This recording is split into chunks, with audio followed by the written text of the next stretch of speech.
Então esse é o nosso último satsanga da série de temas livres, né? Os temas de hoje são o papel social do yoga, que eu acho que é um tema super relevante aí no contexto do Brasil.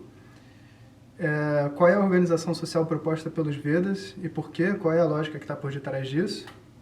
E também o que é um Swami, que está totalmente conectado com essa pergunta, né? com essa questão da organização social dos Vedas, que aparece essa figura do Swami e que a gente cria diversas ideias na nossa cabeça sobre o que seja isso. Né?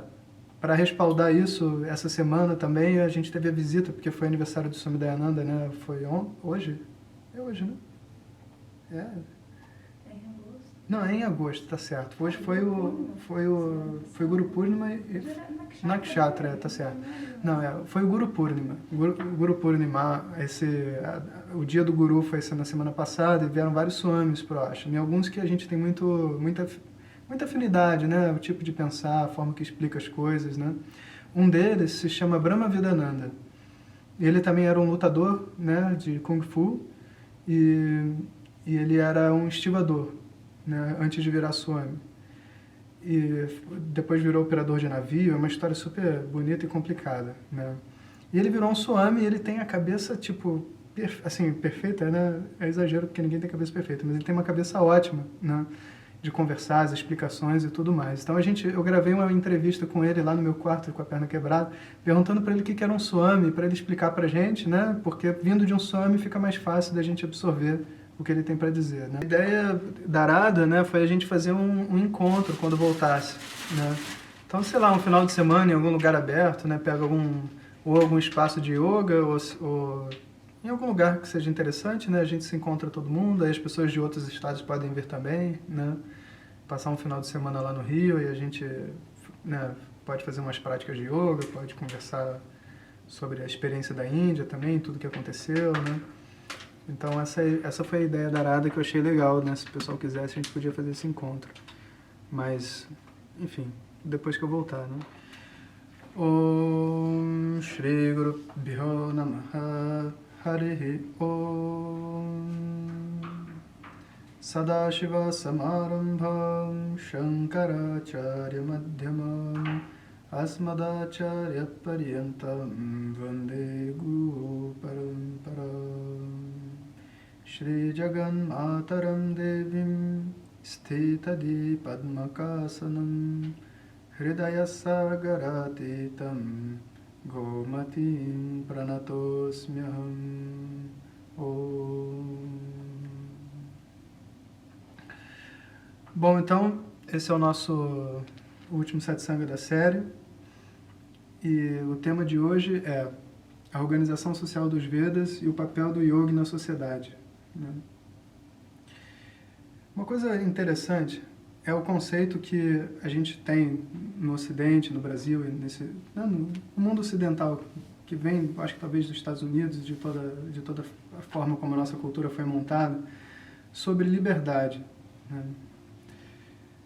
E é um conceito que ele é um conceito órfão.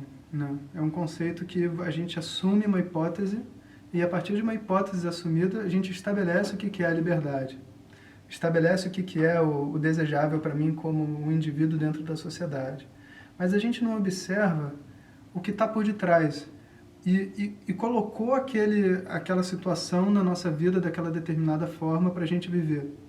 Como a gente não tem essa visão do antes, a gente só tem a visão do agora e daqui para frente, em termos de filosofia de vida, a gente constrói sempre o nosso conceito de liberdade, de completude e os nossos interesses com base naquilo o que eu vou ganhar mais nesse exato momento, e tudo que eu tenho para analisar é o meu momento presente. Né? Mas a verdade é que a nossa vida, se a gente for analisar a vida de uma pessoa normal, ela está muito mais conectada com o passado do que com o futuro. Ela tem uma pessoa sem conexão. Cláudia, tenta dar um refresh na página. A gente tá muito mais ligado com o passado do que com o futuro. Né? Todo o nosso momento presente, nesse exato momento, foi construído com cada uma das decisões que a gente realizou no passado. E o que a gente tem disponível para fazer daqui para frente também é um produto daquilo que está vindo, que está sendo trazido. Então, o meu conceito de liberdade, quando eu analiso diante das minhas opções no presente, tem que levar em consideração que o momento onde eu estou no presente foi construído por mim também. E não que todo mundo foi colocado em uma determinada posição nesse universo como um todo, né? E estando nessa determinada posição, todos têm que ser iguais. Porque isso é impossível, né? Esse é a primeira falácia na nossa maneira de pensar, né? O primeiro conceito de liberdade que a gente tem é errôneo, né? Depois, a gente tem aí um segundo conceito que a gente primeiro tem que dizer aquilo que a gente pensa que não é exatamente a melhor maneira de se pensar. Depois a gente joga e mostra como que os Vedas funcionam, né? O que é proposto, né? Então, o primeiro conceito é que a liberdade é o equilíbrio da situação do presente para o futuro, sem considerar que o equilíbrio ou a liberdade tem que levar em consideração o que aconteceu no passado. E esse conceito é tão forte que até mesmo em qualquer religião você vai dizer assim, uma vez que a pessoa entra para a minha religião, ela está livre de tudo do que ela já fez no passado. Isso não existe. Esse conceito não faz sentido nenhum. É a mesma coisa de um cara falar assim, se ele chegar na hora do tribunal, lá na hora da condenação, e ele admitir o seu crime, então ele não tem mais que ser punido. Isso não faz sentido nenhum. Né? Então, como que eu vou estabelecer a minha liberdade no momento presente? Eu tenho que olhar para o meu passado e para o meu futuro. Essa é a primeira pilar, né? Considerando que, como indivíduos, a gente quer ser livre, que a liberdade é o mote da filosofia ocidental sobre como uma pessoa deve viver. Ela tem direito a um monte de coisas e tem que ser livre. Né? A segunda questão é a seguinte. É o conceito de como que se define o caminho de uma sociedade. Então, na nossa visão limitada de sociedade, onde a gente considera que está todo mundo, cada um está fazendo a sua vida e seguindo em frente com o seu próprio mérito, a gente não leva em consideração a grande interdependência que existe entre todas as pessoas. Então, a gente só está sentado conversando porque a gente sabe que tem alguém cozinhando. E daqui a pouco é hora do almoço aí no Brasil e a gente vai poder comer. Não existe um medo de que não vai ter comida. Né? Então, eu estou morando numa casa, eu operei meu joelho, eu não tenho nem mínimo conhecimento de como se opera joelho. Né? E tudo mais na minha vida está sendo dado e provido para mim pela sociedade. Cada um tem uma parte desse quebra-cabeça que é necessário para que haja uma vida em sociedade. Então, a gente tem uma visão de que a sociedade tem que me servir e me garantir os meus direitos. Onde, na verdade, a sociedade está provendo para mim já nesse momento, eu acho que provendo está correto, né? Provendo para mim já nesse momento todos os ingredientes para que eu possa ter a vida que eu estou tendo agora, com todos os problemas que ela tem. Então, na visão de hoje, né, do mundo, mesmo quem vai para a rua protestar, o que é uma grande coisa, né, se você está protestando contra a corrupção, se você está protestando contra a mentira, contra a enganação, em busca do respeito, isso é ótimo. E mais do que o que você está pedindo necessariamente, só o fato das pessoas conseguirem se organizar pelo Facebook, pelo YouTube, seja lá pelo quê, e se encontrar nas ruas é uma grande coisa, é um grande passo para a sociedade em termos de criar a mente coletiva e uma mente coletiva exposta para todo mundo. Mas, ao mesmo tempo, a mentalidade continua a mesma. Né? Se você for analisar realmente, o que se pede quando você faz uma passeata? Eu estou insatisfeito, ok, estou mostrando a minha insatisfação. E aonde que eu vou chegar com isso? Porque se eu tiver alguma coisa concreta para eu pedir, ok. Se eu não tiver nada de concreto para eu solicitar, vai chegar uma hora que essa ação de protesto, ela vai ficar sem objetivo. Né? A gente está lá fazendo o quê? E mesmo sem estar pedindo nada, os policiais vão atirar com bala de borracha. Né? E aí vai começar um outro tipo de problema. Né? Mas isso surge na visão do coletivo, né, por causa dessa falta de interconectividade. Porque, na verdade, é como se eu estivesse querendo gritar pelos meus direitos. eu estou querendo gritar para que a democracia seja realmente, que a democracia realmente ocorra e que as pessoas possam né, ter melhores condições de vida e tudo mais, etc. Mas a verdade é que o próprio conceito de democracia, se a gente parar para pensar, é totalmente furado. Pensa bem, imagina que nós 13, agora não, temos 15. Nós 15 estamos num barco e a gente vai fazer uma votação, quem que vai dirigir o barco. Cara, se nenhum de nós sabe dirigir barco, como que eu vou votar? Quem é o melhor motorista para esse barco, para esse helicóptero? Não tem o mínimo nexo. Eu vou decidir quem é a melhor pessoa para decidir a taxa de juros do meu país, sei que eu não sei nem o que é taxa de juros, não sei nem qual a diferença que vai fazer na economia. Né? Então, eu estou dando o poder, o maior poder de decisão de um país, distribuindo esse poder na mão de um monte de gente que não tem condição de definir a política do país. Isso se chama democracia. E aí o que eles vão fazer? Eles vão controlar com base no que essas pessoas querem, porque, no fundo, quem só pensa em si somos todos nós, é a nossa sociedade. Então, vocês querem futebol, então a gente dá futebol. E você vota em mim. Né? E isso é o que funciona na democracia, se você parar para pensar. É uma manipulação de mídia. Quem que a gente vai votar? Porque a gente não sabe, não tem a mínima noção se as pessoas vão cumprir o que elas se propuseram.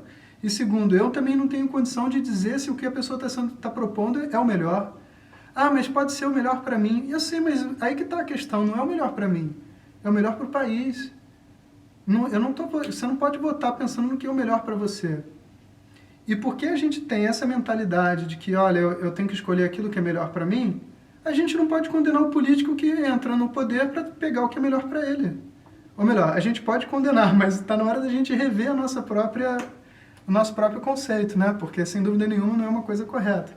Mas a gente não pode condenar totalmente, porque é a mesma mentalidade. Agora, imagina que o seguinte, que as decisões que eu faço na minha vida, como um indivíduo dessa sociedade, sejam estruturadas de uma determinada maneira que eu não dependa do meio externo para estabelecer o meu status quo, a minha necessidade básica. Ué, como assim? Simples.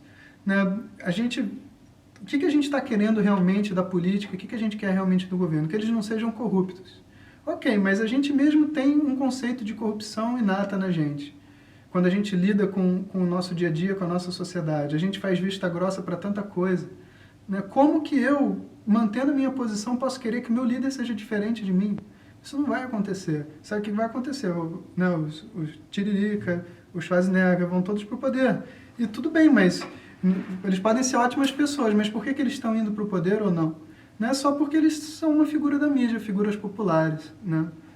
Então, nesse conceito, a gente está numa situação muito difícil, onde, na minha opinião, né, a gente não tem como contar realmente com os nossos políticos e com a nossa política. A gente tem que fazer o que a gente pode, quando alguém faz alguma coisa errada, quando alguém aprova alguma coisa que não deve ser aprovada, e o que a gente sabe. Mas, de verdade, a gente não tem nem como saber o que tem que realmente ser feito e quem realmente está no poder, porque não são eles que estão no poder também, evidentemente. Se a mídia está sendo manipulada para colocar eles no poder, quem que manipula a mídia? Quem que está por detrás de todo esse esquema? Né? Pensa bem, por exemplo, uma coisa interessante. Nos Estados Unidos, né, que é o coração aí do capitalismo, toda a estrutura do governo é baseada nas informações do CIA e do FBI, por exemplo. Né? Mas o CIA e o FBI não se submetem ao presidente. Vocês já pararam para pensar nisso? O presidente troca de 4 em 4 anos.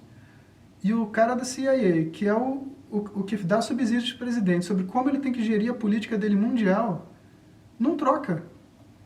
Esse cara manda no presidente, é óbvio. E tem alguém que manda nele, porque coloca ele no poder. Né? Então, o que a gente tem no mundo hoje, fruto dessa falsa democracia, é uma estrutura escondida de poder. Né? Então, a gente tem uma situação onde, no fundo, a única maneira que a gente tem de sair dessa roda é a gente estabelecer uma nova estrutura política, né? Uma nova estrutura de como a sociedade se organiza.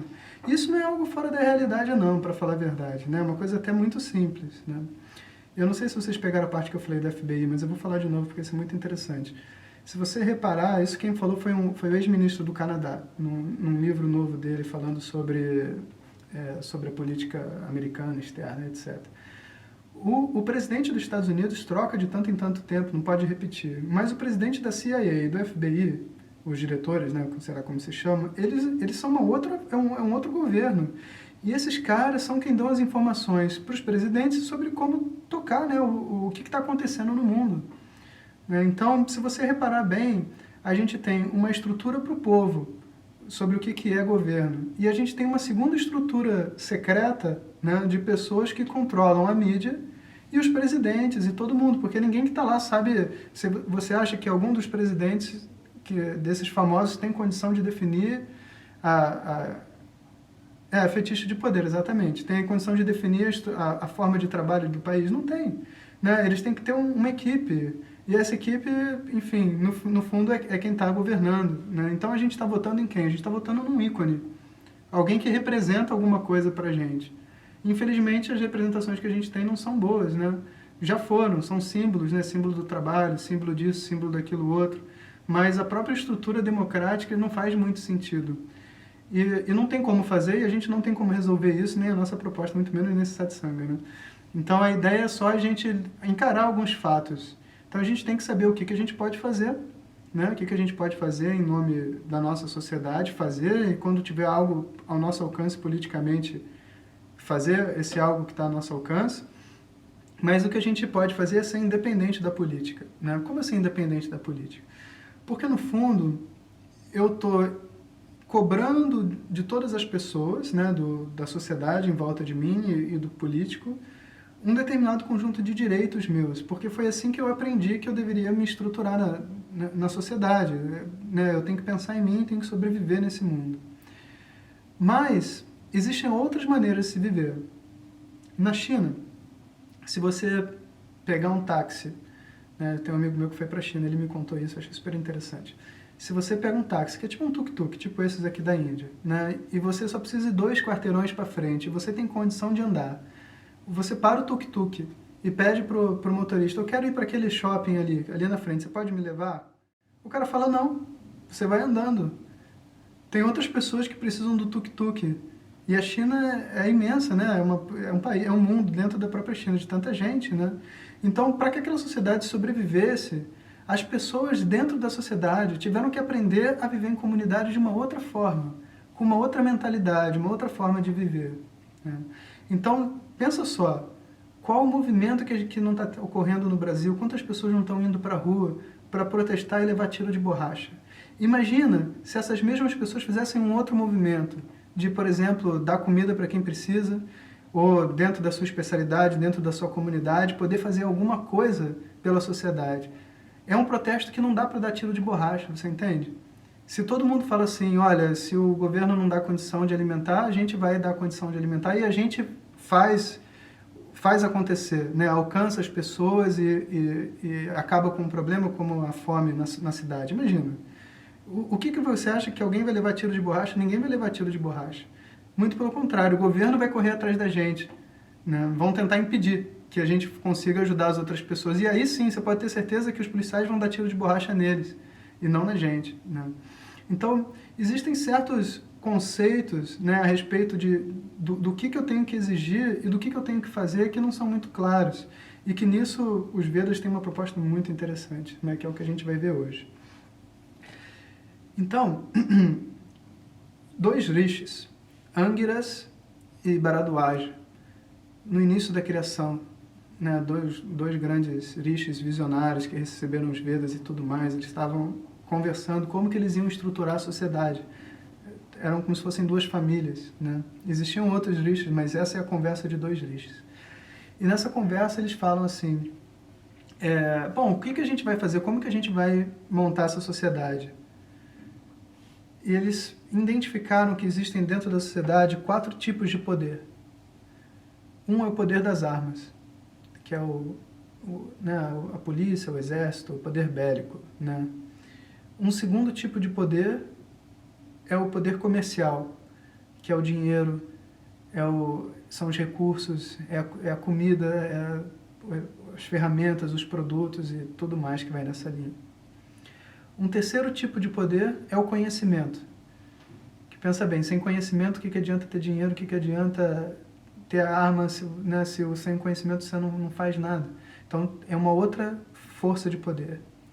E a quarta forma de poder é o trabalho. Não adianta você ter conhecimento, ter armas e ter dinheiro, você não faz rodar o show. Você tem que ter um monte de outras pessoas para fazer com que a sociedade corra, que ela se mova e as coisas aconteçam. Então, são 4 formas de poder que existem na sociedade. Tá? Então, o Rishi ele vai dizer assim, o equilíbrio da sociedade depende que essas 4 formas de poder não estejam na mão do mesmo grupo. Cada grupo tem que ter um poder nas suas mãos, diferente e independente dos outros. E esse poder não vai ditar só simplesmente o que eles têm a ganhar, o que eles têm a fazer para a sociedade, mas ditam também os valores que as pessoas têm. Então, por exemplo, o grupo de pessoas que segura as armas, eles têm que ser pessoas dármicas, têm que ser pessoas voltadas para o bem da sociedade como um todo.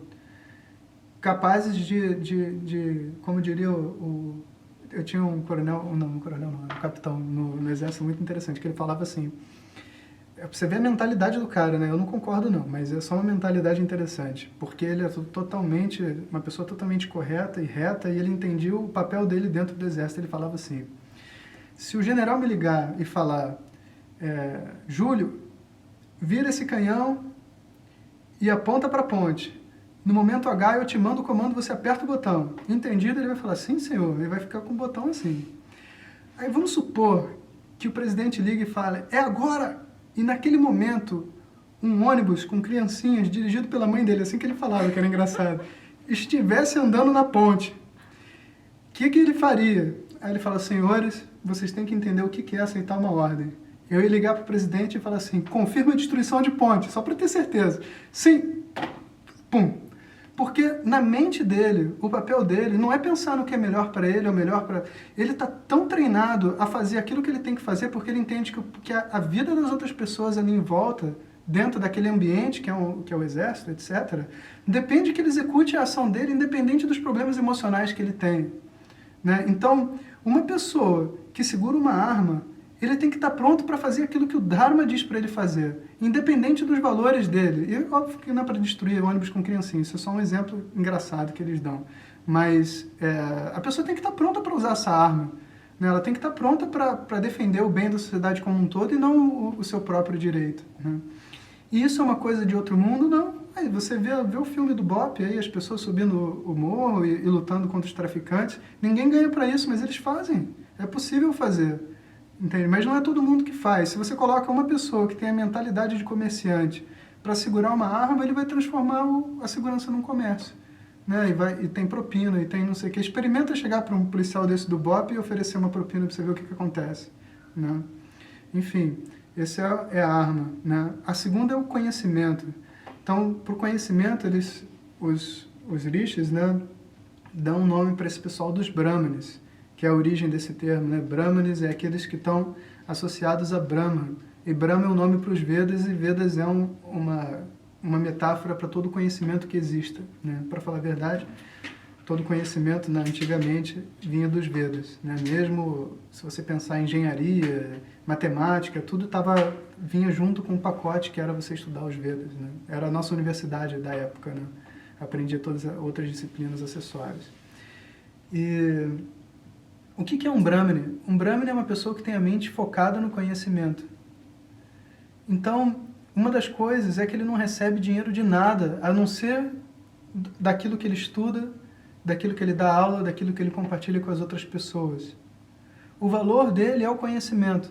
Então, se um Brahmane, por que um Brahmane não pode casar com um Vaishya? Você pergunta aqui na Índia, esse casamento porque a gente no Ocidente pensa assim, né?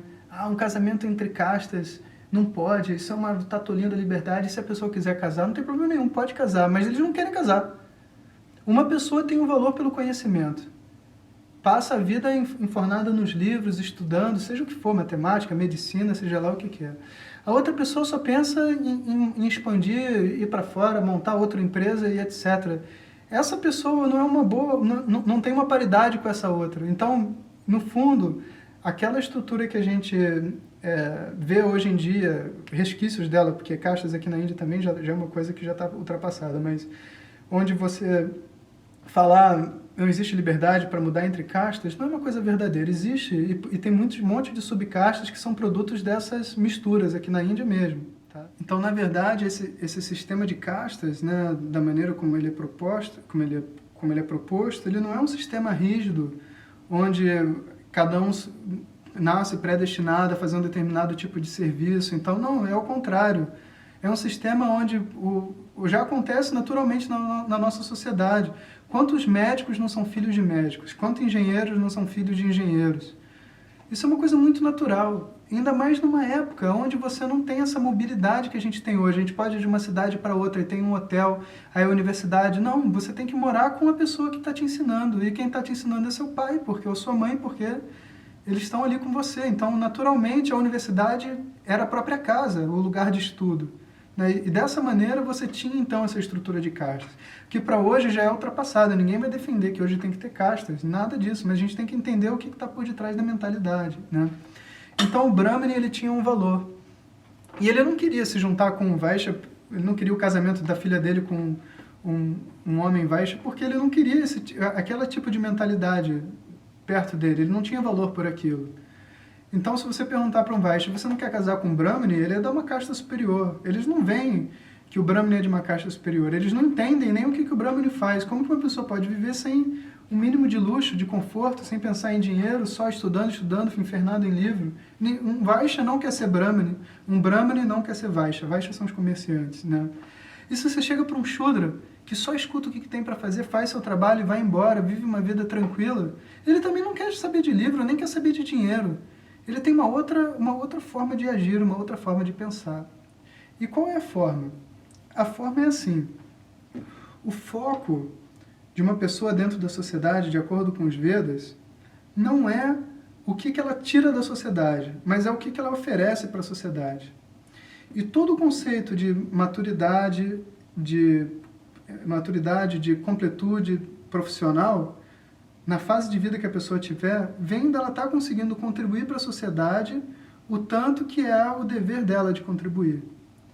E uma coisa interessante é, quando eu contribuo à sociedade aquilo que eu posso, o retorno da sociedade é algo muito natural.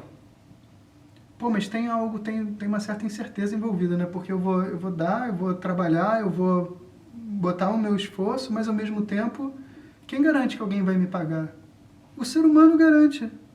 Eu tive uma empresa durante muito tempo. Aí, qual era a melhor estratégia para você entrar num cliente? Estratégia secreta, hein? Vou contar para quem quiser montar uma empresa. Trabalhar de graça. Mas como assim você vai trabalhar de graça? Cara, ninguém trabalha de graça.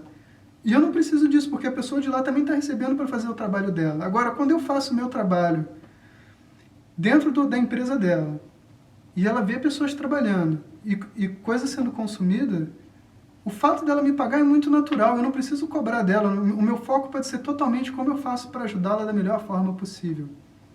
E depois de um tempo, eu tenho também um pulmão onde, mesmo se essa pessoa não me pague, tá ok. O meu trabalho vai ser bem feito, eu vou ficar satisfeito, porque meu foco deixa de ser o que eu ganho com isso e passa de ser como eu faço da melhor maneira possível. Então, essa coisa de fazer da melhor maneira possível, de contribuir da melhor maneira possível, é o que faz, na visão dos Vedas, uma pessoa ser madura profissionalmente. Então, a ideia é, enquanto eu consumo mais do que eu contribuo, eu sou um peso para a sociedade. E como um membro dessa sociedade, eu não tenho como estar satisfeito, eu não estou em harmonia com ela. Até porque desde que a gente nasce, a gente só consome. A nossa contribuição só começa depois de formado, depois de uma certa idade, né? Então, quando eu atinjo esse ponto onde eu tenho a oportunidade de contribuir, eu tenho que ser capaz de contribuir muito mais do que eu consumo para que haja um equilíbrio dentro da sociedade. Então, a ideia é, quando eu contribuo mais do que eu consumo, eu atingi uma certa maturidade, onde eu sou auto-independente dentro dessa história toda. Eu não preciso da sociedade para me apoiar. Eu estou dando o meu apoio para a sociedade. Poxa, mas eu preciso de outras coisas que de repente eu não tenho. Mas você não precisa se preocupar, porque vem para você. Olha, um exemplo aqui, né, o meu exemplo trágico aqui do meu joelho doendo. Eu machuquei o joelho. Naturalmente, todas as pessoas que estão em volta vão chegar para mim e vão me ajudar. É uma coisa muito natural, né? Porque a gente está num ashram e claro que eu ajudo as pessoas também, mas elas não estão me ajudando porque eu ajudei e eu também não ajudo porque elas vão me ajudar. Elas ajudam porque elas veem que a outra pessoa está precisando. E quando ela precisar, pode não ser eu que vou ajudá-la de volta, mas outra pessoa vai ajudar. E existe um certo equilíbrio de vida quando existe esse tipo de atitude dentro da sociedade como um todo, né? Então, em termos de como a sociedade tem que se estruturar, os Vedas colocam que a sociedade tem que ser orientada para a sua contribuição e não para o seu consumo. Então, é o oposto do mercado consumidor, é o mercado contribuidor, né? E isso vem acompanhado de uma vida de yoga, que é exatamente o papel do yoga na sociedade. E por que vem acompanhado do papel do yoga? Porque o papel do yoga é o que deixa a pessoa pronta para ser um contribuidor sem perdas, sem ter que botar o pé atrás.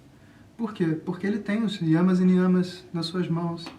Porque ele tem uma visão de vida que consegue fazer com que ele entenda que, olha, nenhum desses objetos em torno de mim é decisivo para a minha felicidade. Muito pelo contrário. Na visão dos Vedas, o quanto que eu contribuo é que faz o meu papel na sociedade, né? E para que a minha mente possa ser voltada para a contribuição, ela tem que estar livre de certos obstáculos. Esses obstáculos, você se livra com exatamente a vida de yoga. E o que a vida de yoga prevê que vai te livrar de obstáculos? Ela prevê um entendimento a respeito da limitação do mundo em me fazer feliz. Então, um yogi, basicamente, independente da linha que ele segue, se ele estuda Vedanta ou não, mas uma coisa é uma constante para todos os yogis, que é a minha felicidade não depende de nenhuma mudança no mundo. A minha felicidade não depende das pessoas em volta de mim falando que eu sou uma pessoa muito boa, falando que eu sou uma pessoa especial. Nada disso. Eu estou em busca de uma felicidade que é livre de todas essas, de todo esse input do mundo, né? Talvez no primeiro momento isso não seja possível para mim. Eu consiga ver a minha limitação na minha relação com as pessoas. Mas eu entendo que esse é o meu objetivo. E tendo isso como objetivo, eu posso passar por cima dos meus desejos se eu estou em nome de uma coisa maior para mim e para as outras pessoas. Então não tem nenhum desejo, se você for parar para pensar, que vai realmente fazer diferença na minha vida. Todas as coisas, todos os desejos que montam o nosso cronograma de vida inteiro são tão pequenos. É o desejo de conhecer um determinado lugar, aí você vai até lá e vê. Aí lá você quer comer num restaurante, aí você come. Aí você quer ter, depois do restaurante você gostaria de comer uma sobremesa e você come a sobremesa. Aí você quer falar com alguém, aí você quer aprender sobre astrologia, quer aprender sobre culinária. E assim a gente vai indo. Os desejos são todos pequenos e a vida vai caminhando. Não tem um desejo que vá fazer a diferença e que eu não seja capaz de abrir mão dele. Então eu posso dizer com segurança que eu estou pronto para abrir mão dos meus desejos. Porque qual desejo que existe que pode realmente tirar o meu chão e falar que não, a vida não tem mais como ser não tem mais como ser uma vida boa para você e adequada, né? Esse desejo para um yogi, teoricamente, não existe, né? O que a pessoa está construindo na mente dela é essa liberdade de estar bem consigo mesmo, né? Então, o yogi, se a gente olhar de uma outra maneira, é a mentalidade que uma pessoa tem que ter para que ela possa se tornar um contribuidor para a sociedade. Então, de uma determinada forma, é uma solução para a nossa questão política é a mentalidade de yoga. Não a prática de posturas e asanas, mas a mentalidade do yogi. E que você não precisa praticar asanas para construir, né? É uma questão simplesmente de satsanga, de você valorizar, de você ter um valor por esses elementos, por ter um valor pela sociedade da maneira como ela é, por ser uma pessoa melhor, por estar livre dessas flutuações que são causadas pelos desejos em volta de mim. E tendo essa mentalidade, eu busco essa liberdade e obviamente, eu vou tentar entrar em contato com pessoas que pensam mais ou menos dessa forma. E nesse contato, a gente vai tendo uma química, né, que é feito com esses com esses encontros e com a comunidade mesmo onde a gente está inserido, que permite com que a minha mente saia dessa armadilha criada por ela mesma. Não sei se vocês lembram, mas há 20 anos atrás não existia celular, não existia iPhone, não existia laptop, não existia nem computador direito, era, né, o XT. Hoje em dia um computador pode acabar com a vida de uma pessoa, né? O porco levou meu computador, graças a Deus eu pude comprar outro. Mas poderia não ser possível, né? E eu vou dizer então que sem computador minha vida não dá. O que é isso?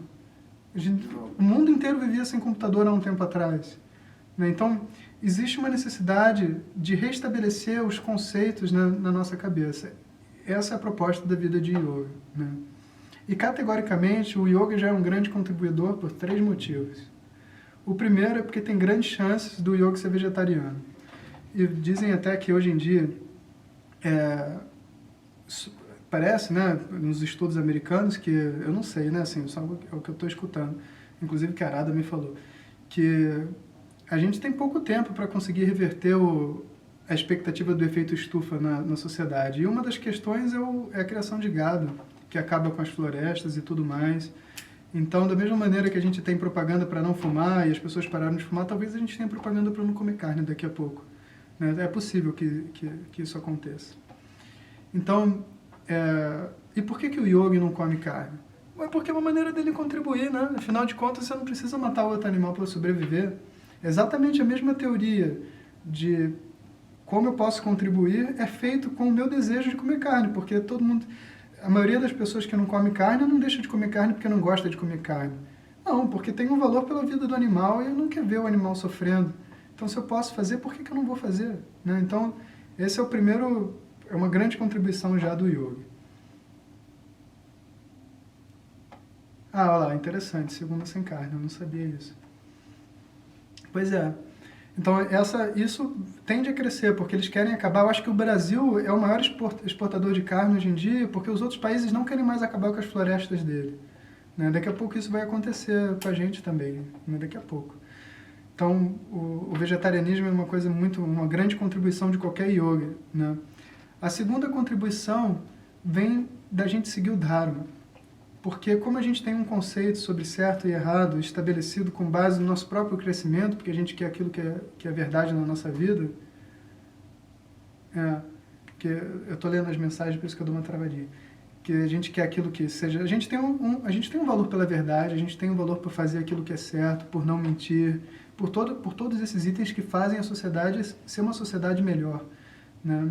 Porque é só através do exemplo. A gente não vai mudar o político. Todo um monte de mentiroso querendo votar num político que não mente. Não existe isso. Primeiro a gente tem que mudar a nossa forma de pensar. Quando a gente mudar a nossa forma de pensar, o político vai mudar da mesma maneira. Naturalmente ele muda, né? Ele só está representando a mentalidade das pessoas que estão votando, né? Então, o valor pelo Dharma é a segunda contribuição. E qual é a terceira contribuição? A terceira contribuição tem 2 lados, né? A primeira é porque na criação dos nossos filhos, que são as próximas gerações, né? Por isso que o Swami Dayananda sempre fala que yoga tem que ter filho. Porque é uma grande contribuição, sabe? Você educar uma criança é uma coisa muito difícil de se fazer. E se o pai é um yogi, ele tem mais chance de conseguir ser um pai que está presente na vida do filho, que pode participar, pode fazer ele ser uma pessoa melhor e que vai construir uma sociedade melhor, né? Esse é um lado da história. Então, ele constrói porque ele tem um contato com as pessoas e com a sua própria família que faz essa coisa se expandir. Então, família yoga tem que ser família grande, de acordo com o Swami Dayananda. E o outro lado é por causa do conhecimento. Então, o pouco conhecimento que ele adquire, que todos nós adquirimos na nossa vida em contato com os Vedas, a gente passa para frente. E esse é um conhecimento que liberta a gente de todos esses vínculos com os desejos e de querer provar para o mundo que eu sou alguém e tudo isso que mantém a mentalidade capitalista viva, né? Então, esse é o papel do yogi dentro da sociedade de acordo com os Vedas e a visão de como que a sociedade se equilibra, né? E a verdade é que a gente vive um grande desequilíbrio, porque o poder todas as 4 formas de poder estão presas dentro de uma única figura que a gente não sabe quem é. Essa é a maior coisa interessante, a gente não sabe quem é. A gente fica votando em um monte de gente para subir lá, mas a gente não sabe o que está acontecendo, né? É ridículo, por isso que a única solução que a gente tem é a gente mudar. Nós mudamos, nós fazemos a sociedade no nosso âmbito, na nossa pequena comunidade e contribuímos. Porque se a gente não consegue vencer a nossa mentalidade de ser um consumidor e passar a contribuir, como que a gente pode querer que o político contribua? Qual é a lógica, né? Por que ele faria isso? Né? Não tem a mínima chance disso acontecer. Dentro da estrutura de vida, né, também, os rishis, eles colocam que existem fases de vida. Até os 18 anos, mais ou menos, a pessoa vive uma vida de estudo. Então, isso mesmo naquela época, só que era com os Vedas e com outras maneiras de estudar, né? Então, a pessoa vive uma vida de estudo onde ela só consome. Depois, até os 40, 50 anos, ela vive uma vida de trabalho, de contribuição, onde ela tem que contribuir muito mais do que ela consome, porque ela vai ter que ela tem que sustentar todos os novos estudantes que estão vindo dentro da sociedade. Então tem que contribuir 2, 3 vezes o que ela é capaz de consumir, né? Essa é a segunda fase de vida, até os 40, 50 anos, né? Dos 50 até os 60 anos, ela vive o que seria a aposentadoria, né? Que eles chamam de vanaprastha, que a pessoa vive uma vida de maior reclusão. Ela não está fora da sociedade, mas ela não se engaja nas atividades da mesma maneira que antes. O trabalho, ela pode até trabalhar, mas ela não trabalha com a mesma força, com o mesmo envolvimento. E uma última fase de vida onde ela se torna um renunciante, ou seja, tudo que ela tem, ela passa para frente, seja para a sociedade, seja para a sua família, e ela vive uma vida simples com ela mesma, né? Essa é a estrutura que os rishis colocam de uma vida saudável dentro da sociedade, né?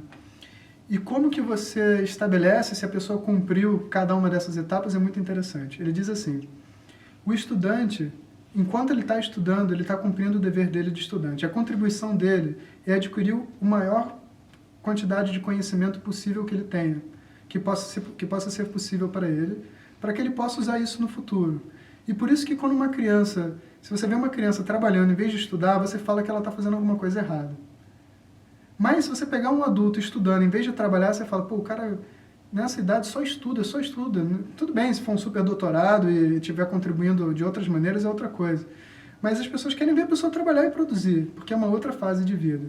Então, quando criança, até os 18, a pessoa contribui estudando. Depois, ela contribui trabalhando. E como vanaprastha, como que ela contribui? Ela contribui exatamente como o nome diz, né? Numa fase de reclusão, ela auxilia a pessoa que está trabalhando e a pessoa que está chegando, porque como ela já tem uma maturidade de vida, os vanaprasthas são quem tem melhor condição de dar o suporte para as pessoas que estão estudando e não quem está trabalhando, né? Então a contribuição do vanaprastha, 50% é ajudar na estabilidade das outras 2 fases, dar os conselhos e etc. E os outros 50% é dar o significado da sua própria vida. Porque existem questões fundamentais que, se a pessoa viveu essas 2 fases direito, que vão surgir naturalmente, para onde eu vou, o que eu quero fazer da minha vida, qual é o meu objetivo, né? E, teoricamente, é nesse momento que toda a busca espiritual se floresce e atinge o seu objetivo. Ok, é um bom momento para a gente parar. Mas então, cada fase, ela se concreta você contribuindo dentro dela. O estudante estuda, contribui estudando. A pessoa trabalha, contribui trabalhando. A pessoa que está aposentada, ela aconselha as 2 outras e ela completa o significado da vida dela mesma, dentro dessa fase de vanaprastha, essa fase de aposentadoria. Então ela precisa de tempo, ela precisa de reflexão e ela precisa de uma vida de yoga, que na visão dos Vedas não é questionável, né? Tipo, yoga é tipo que nem a gente tem que ter maturidade emocional, a gente tem que ter uma vida de yoga da mesma maneira, né? Eles colocam como uma parte normal da vida. E essa vida de yoga, ela se completa no modo dos Vedas na sua época de vanaprastha, quando você tem agora todo o recurso, porque você já trabalhou, todo o tempo disponível, e a sua mente também está viva, você não está, né, no fase de sannyasi, onde a mente já perde suas funções e você não consegue pensar direito, os seus sentidos já se vão, né? Você não está nessa fase, então esse é um momento onde você pode ainda completar a sua busca, né, espiritual, na fase de Vanaprastha. E tendo completado essa fase de Vanaprastha, você vive uma vida com o seu conhecimento simples, sem nada, porque é isso que a gente aprendeu na fase de Vanaprastha, que eu não preciso de nada para montar a minha própria vida e a minha estabilidade. Então você se torna o maior contribuidor. Como? Você dá tudo de volta para a sociedade e se prepara para ir embora dessa vida. Então até mesmo o preparo para sair dessa vida faz parte da vida de acordo com os Vedas. Eu não vou viver até o último momento e depois, né, morrer com um mausoléu de ouro. Não. Quando eu morrer, eu quero ter certeza que tudo que eu construí, tudo que eu fiz possa ter passado para frente e tenha sido aproveitado pelas pessoas da melhor maneira possível, né? Essa última fase é que deu origem ao nome de sannyasi, que é o renunciante. Então, é como se os Vedas reconhecessem dentro da sociedade uma caixinha, onde uma pessoa interessada em viver com ela mesma, sem ter nenhum tipo de relacionamento com ninguém, só com ela, com os livros, e simples, uma vida simples, ela pode então entrar nessa caixinha e a sociedade entende o que ela está fazendo. Hoje a gente vive uma sociedade muito liberal no Brasil. Se você não quiser casar, você não precisa casar. Se você quiser casar 3 vezes, você pode casar 3 vezes. Se você quiser trabalhar em 1, 2, 3, 4 lugares diferentes, pode ser um cantor e médico ao mesmo tempo.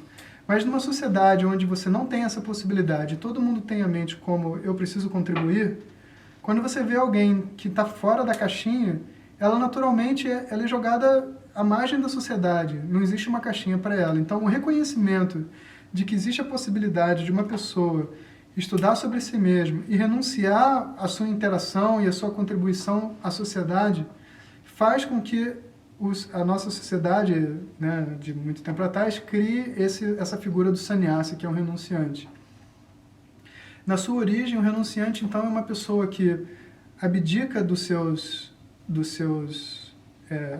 posses, dos seus relacionamentos e de tudo mais para se dedicar a esse conhecimento. Mas ele não tem que dar o dinheiro dele para a igreja, não. Muito pelo contrário, é dito que você fica com o que você juntou, você guarda para que você se sustente e seja menos um peso para as outras pessoas, né? Mas se você tiver obrigações, né, de sustentar uma família e etc., você não pode se tornar um renunciante, a menos que a família e tudo mais esteja devidamente no seu lugar colocado. Isso era o renunciante antigamente. Então, para você fazer um curso como esse que a gente está fazendo aqui, você tinha que ser um renunciante, porque você vai passar 3 anos num ashram, né? E depois o que vai ser da vida? Né? Como é que as coisas vão acontecer? Né? Hoje em dia a gente tem outra estrutura, mas antigamente não existia. Você tinha que largar tudo, você tinha que botar laranja e declarar para o mundo de que a sua vida agora ia ser dedicada ao conhecimento. Mas se você for parar para pensar, hoje em dia, na minha experiência de vida, não só porque eu vivi mais tempo no Brasil, eu conheço mais Swami no Brasil do que Swami na Índia. E você pode anotar embaixo, né? Porque Swami não é quem veste laranja. Swami é a mentalidade da pessoa, é o entendimento de que ele tem que contribuir, é o entendimento de que eu não quero ser um peso para a sociedade, eu tenho um valor pelo autoconhecimento, e eu estou estudando, e eu estou colocando isso para frente, e eu tô com uma vida voltada para o autoconhecimento.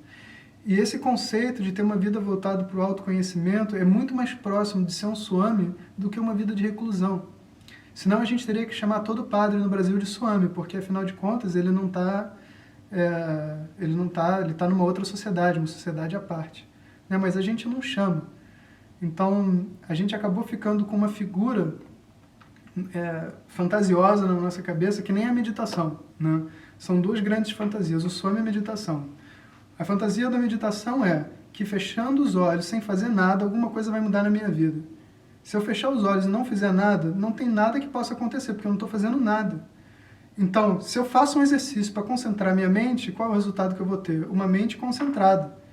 Se eu fechar os olhos e não ficar pensando em nada, e achar que isso vai fazer com que eu evolua, que eu mude alguma coisa na minha cabeça, isso chama fantasia, porque não tem relação de causa e efeito. Mas a gente sustenta isso. Por quê? Porque existe uma propaganda constante na nossa mente, da nossa própria sociedade, de que espiritualidade é meditar e que meditar muda qualquer coisa. Mas, na verdade, a meditação não é fácil. A meditação é um super exercício de concentração e de relaxamento, extremamente difícil, né? E que se fosse só ficar de olho fechado sem fazer nada, nada poderia acontecer.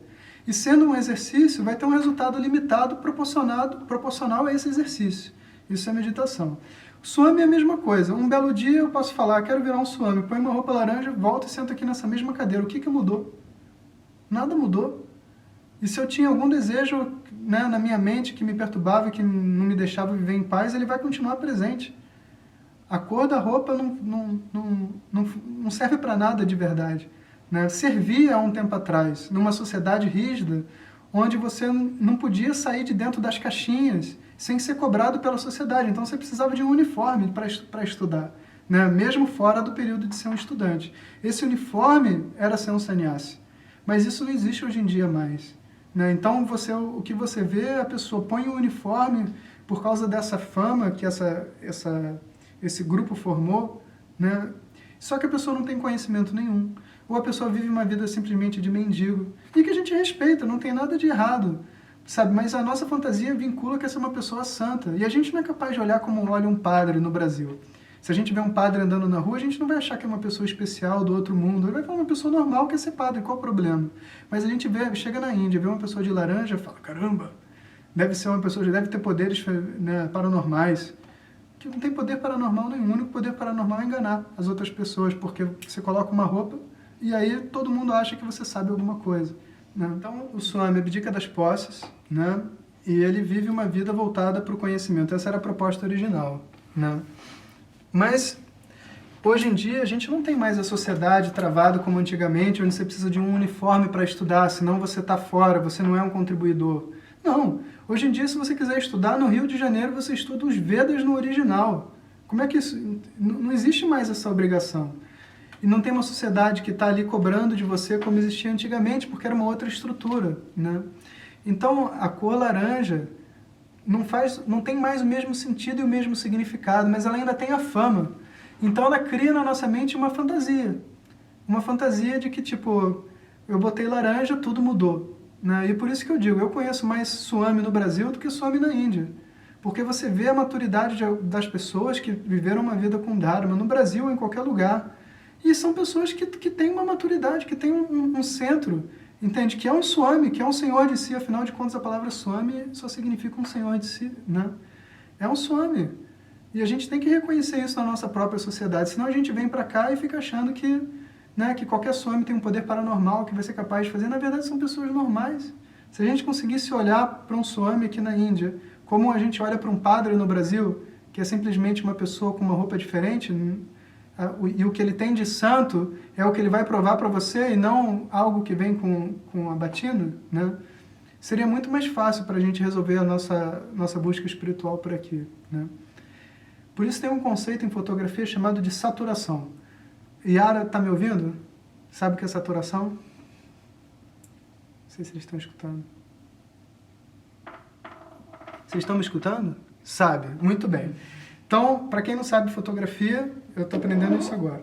Tem quando você vai editar uma foto, tem um botãozinho chamado saturação, que você joga para a direita e para a esquerda, né, nas cores. Quando você joga para a esquerda, assim, fica tudo preto e branco. Né? Então, esse é o exercício. Né? Quando você vê um Swami, você baixa a saturação. É um bom exercício. Aí fica tudo cinza, entende? Como se fosse uma foto em preto e branco. Aí você lida com a pessoa e o que ele está te dizendo.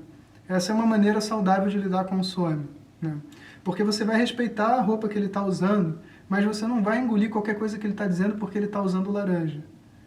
Porque é uma verdade. A gente se surpreende mais com não Swamis do que com Swamis por aqui. Né? Se você está andando, você vê várias pessoas e a pessoa veste laranja, mas e aí? O que ele está dizendo? Faz sentido ou não faz sentido? Né? E até você entender que faz sentido, o ano se passou e você perdeu sua viagem para a Índia. Né? Então, o que é um Swami hoje em dia é uma coisa extremamente complicada. Então a gente pode responder o que era um Swami. Né? E o que é Swami hoje é essa confusão. Mas ainda assim a gente encontra Swamis e pessoas dedicadas a esse conhecimento que você tem vontade de estudar com ele e que tem muito a ensinar para a gente. Né? Principalmente as pessoas que estão juntas, né? Estudando junto com os Vedas, junto com o Vedanta, e ele está ali vivendo aquilo que ele está ensinando, né? Tem muitas pessoas que têm isso ainda, né? Mas é raro. Né? São muitos, né? Relativamente, porque é raro. né, de encontrar, mas existe, né? Então isso é um swami, isso é um sannyasi, né? Então o nosso Brasil está cheio de swami, cheio de rishi, né? A gente só tem que descobri-los baixando a saturação, entende? Esse é o segredo.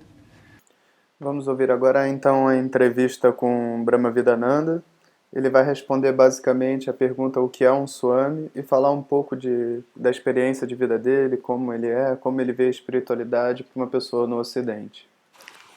I am what they would call a Swami or a sannyasi, who also happens to be a traditional teacher of Vedanta. I studied at the home of this learning in Rishikesh, and I'm teaching in Bombay. I was as normal as anybody else. I mean, I have been to Rio, I have been to Sao Paulo in my life as a sailor before I became a sannyasi. So I'm as normal as another guy.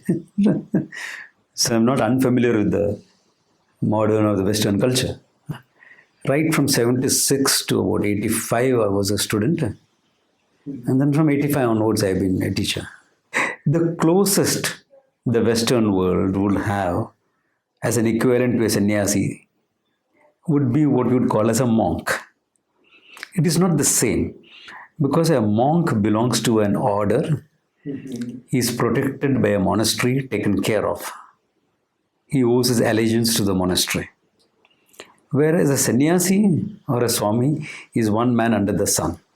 Like, what does it mean to be a swami or a sannyasi? It means a committed pursuit of self-knowledge. The spiritual wisdom that is available in India, a committed pursuit of that to the exclusion of everything else. Spirituality is a common base for all religions. So you can be a Hindu and learn this. You can be a Christian and learn this. You can be a Muslim and learn this. There is no problem. I mean, I as a teacher have students from different religious faiths coming to me. I have no issues with them. In fact, the understanding of God, etc., can get enhanced, and their practices can have a different meaning, a better meaning, when you learn Vedanta. So it is not in conflict with any religion. There is no conflict at all. In fact, I personally believe that the seeds of this knowledge is there in every religion. The seed is there in every religion. Other religious traditions may not have developed it, but the mystics of every religion have got it. The mystics have got it. Because it is not a developed teaching system. In the Indian tradition, we have developed it as a proper teaching system where everyone can gain it. That's the only difference. So all religions are valid. As forms of worship, they're all valid. So there's no conflict there. Since now the question comes up, since the spiritual traditions in India are so vast, any committed spiritual pursuit would belong to a Swami, which is a full-time pursuit. So you're not involved into family, into relationships, not because there's something wrong with them or you're being exclusive, just because you don't want anything to distract you from your pursuit. The spiritual traditions in India are so many. All of them are not dealing with self-knowledge. Therefore, a Swami that you meet may not be into self-knowledge as well. It's a lifestyle option. In fact, what gives you the spiritual goal or the end that we talk about would be the self-knowledge. So learning gives you that. For this, to seek this knowledge, there are two lifestyles available. You could live as a family person or get into relationships and pursue this knowledge along with your work, your family, etc. Or you could pursue it to the exclusion of everything else. A committed pursuit, I want this and nothing but this. The main thing is you're spending a lot of time and effort on this. We all have to do something or the other. Even as a sannyasi in Rishikesh, you have to go for bhiksha, for your food. So these things take time and effort. So at the most in the West, what will happen is you'll have to do something small to earn a living, which in India you don't have to worry much about. But in the West, you may have to do that. But you still have the sannyasi mindset. You have the sannyasi attitudes. What is that attitude? You are pursuing this knowledge as exclusively as possible. It's a total committed pursuit. So for that pursuit, if you have to earn a living for your food, clothing, shelter, that's okay. All Swamis will not be necessarily dealing with self-knowledge.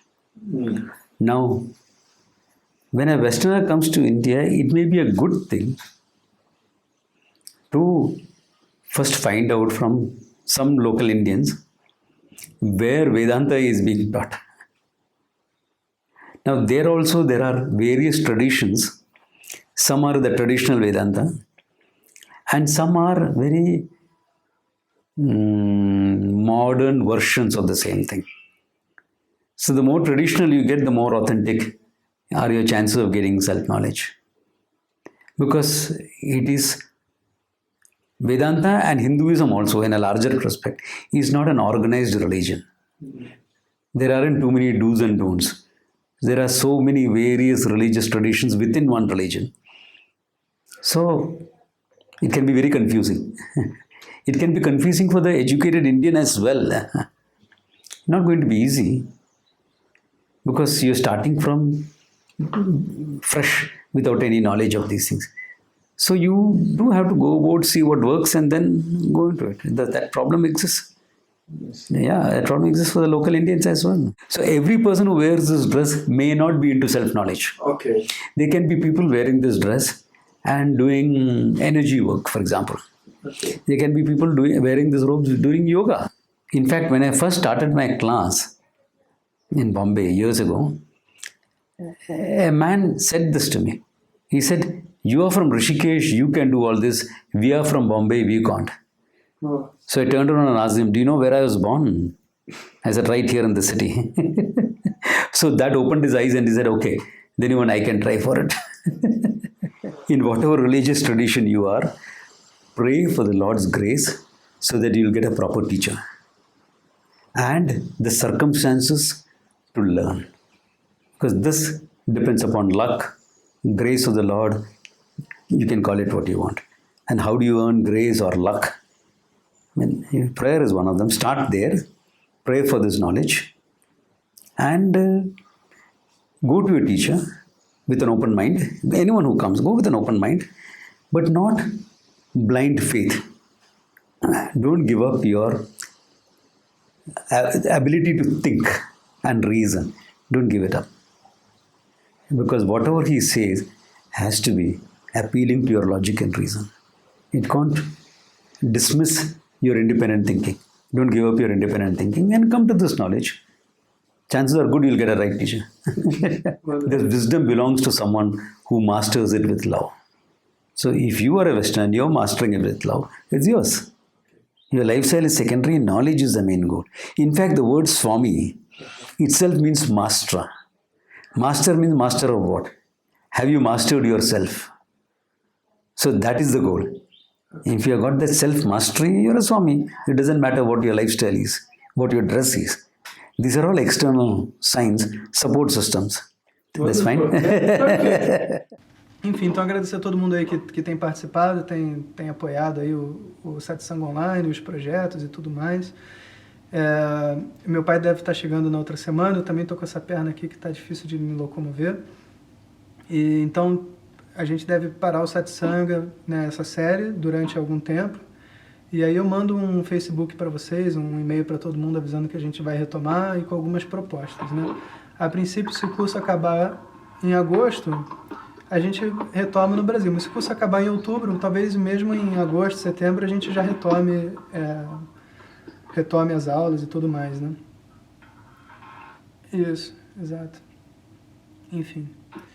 Então é isso aí. Alguém quer falar mais alguma coisa? A gente pode terminar, já está na hora.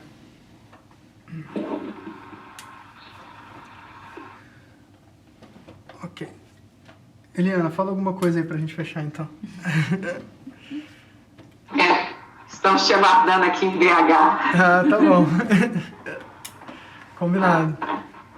Então é isso aí, pessoal. Tudo de bom pra vocês. Eu vou postar no Facebook aí pra quem perdeu alguma parte. Vocês desculpem aí, mas a gente tá tentando, fazendo o possível. Mas aqui a internet é tudo tão complicado, sabe?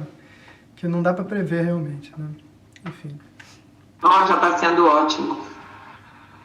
Om Purnamadav Purnamidam Purnat Purnamudachyate Purnasya Purnamadaya Purnameva Vashishyate. Om Shanti Shanti Shanti. Hari Om Shri Gurubhyo Namaha. Hari Om.